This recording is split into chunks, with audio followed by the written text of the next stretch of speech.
or take a closer look. If the cursor changes to a toolbox, there is evidence to find. An arrow means you can change your viewpoint. A speech bubble will appear over people with whom you can talk, and a hand indicates any other type of interaction. If you find that you don't know what to do, keep exploring. Catherine or another CSI will send you an email with thoughts about the case that may help you. Once you're ready, you can select the PDA in the lower left of the screen to go to a new location. Oh, there's something. Good catch. The carpet does look a little bleached out in that spot.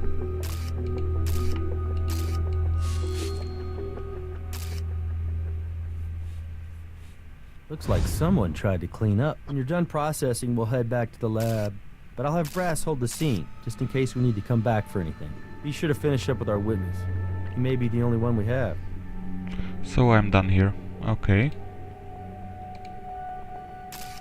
I think. What the hell is this? Well, No trace fluids there. no. It's not fluids.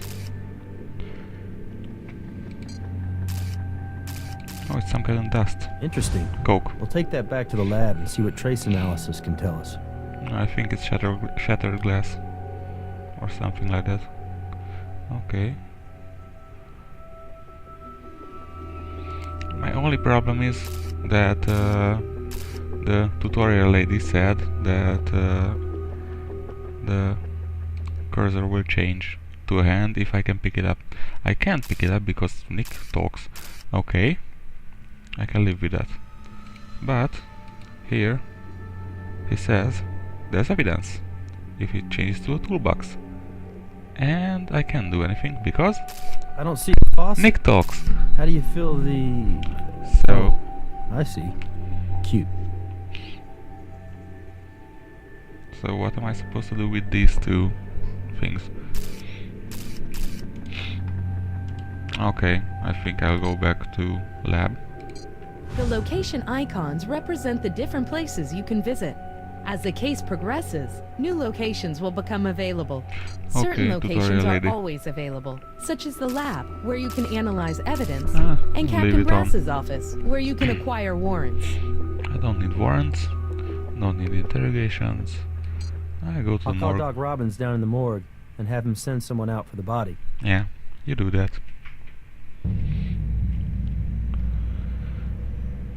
So, dude. Hi, I don't believe I've had the pleasure. I'm Al Robbins. It's nice to meet you. So, did you find anything from Tux? Have you met Henry Andrews in Tox yet? No. Very nice fellow. You'll like Okay. him.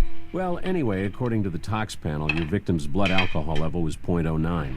She was definitely inebriated. But even if she held her liquor well, I would imagine there had to be some kind of complication with the 1.9 milligrams per liter of benzoyl methylecanine in her system. Still, that could be considered by some to be a fairly recreational level of cocaine ingestion. Oh yeah, it's coke. What about the COD? A broken heart. Seriously, I removed a shard of broken glass from what looks like it could be a heart-shaped plate or ashtray. Yeah, it is. Severed the victim's carotid artery, which led to her cause of death being technically exsanguination. But where's the poetry in that? The shard is right over... Oh, here you go. COD is cause of death, if you didn't know. Any sign of sexual trauma? No, in fact, the marriage was not consummated at all, consensually or otherwise. Well, at least not last night. Time of death? I'd say your victim's been dead about 8 to 9 hours, which I suppose would put the murder at around 3 in the morning. Have you taken her fingerprints yet? Yes, I have them right here for you. Thank you. Anything else? Well, I haven't completed my examination, so I might find out something else. Please feel free to poke around some more now, or you can come back anytime. Okay, let's see. What do we have? There. No? What do we have? Ooh, there. No? Yeah, it's always in the mouth. Good catch. Your victim wore a removable partial denture. Even It's pretty nice bridge work, actually. since But you ask me, this Silence girl's of the Lambs. too young to be losing her teeth. My experience tells me she's probably been the victim of domestic violence. So they knocked her teeth out. Okay. What's there? Okay, I think that's all. Here. Wow, I don't like the system in which you only get your tools if you find anything. But okay. Let's run her through Codis. And it's not as dirty as it sounds.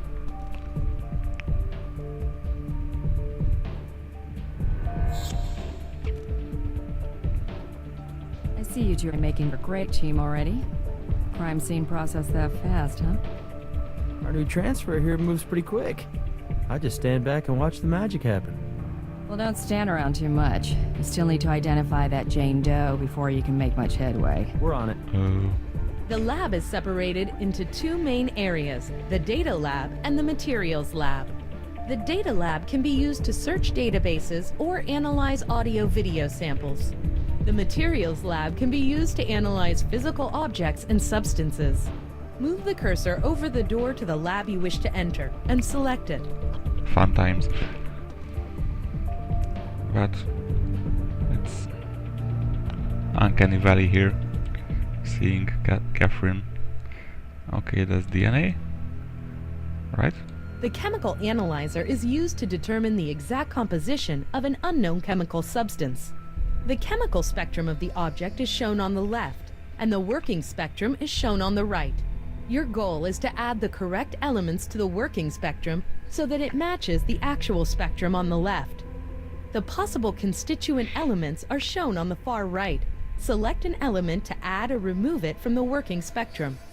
Once the actual spectrum on the left matches the working spectrum on the right, select Match to identify the substance. Oh, it's a little mini game. The chemical analyzer I is like used that. to determine the exact composition of an unknown chemical substance. Well, it seems pretty easy though. Oh. Okay, evidence and coke. The chemical spectrum of the object is shown on the top, and the working spectrum is shown on the bottom. The possible constituent elements are shown on the far right. Select an element to add or remove it from the working spectrum.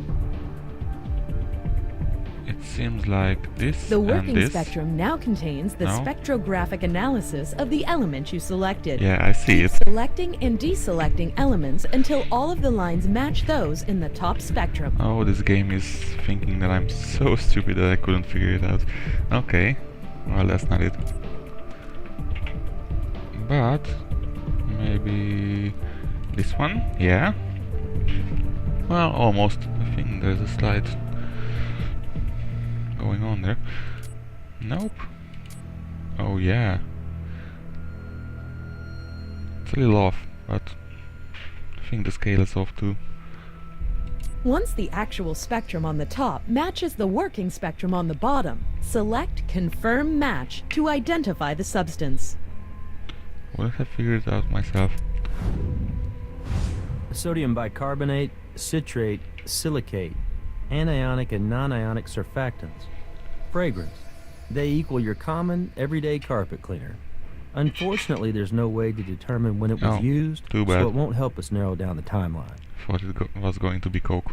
To DNA. match DNA, first select the Evidence button below the left slot. Then choose a collected DNA sample. Sync. Now you must put a sample in the right slot. You can either try to match it to another sample in your evidence, or you can search CODIS to see if the DNA is on record. Yeah, it's going to find it in Codis like 3 days time, so... Okay. Couch cushion. A sample of DNA might or might not be identified when you find it. Identified samples are surrounded by a green border. Unidentified samples, on the other hand, are represented as a series of strands, each surrounded by brackets. To match an unidentified sample to an identified sample, drag a strand from the unidentified sample to the portion of the identified sample that matches it. If a strand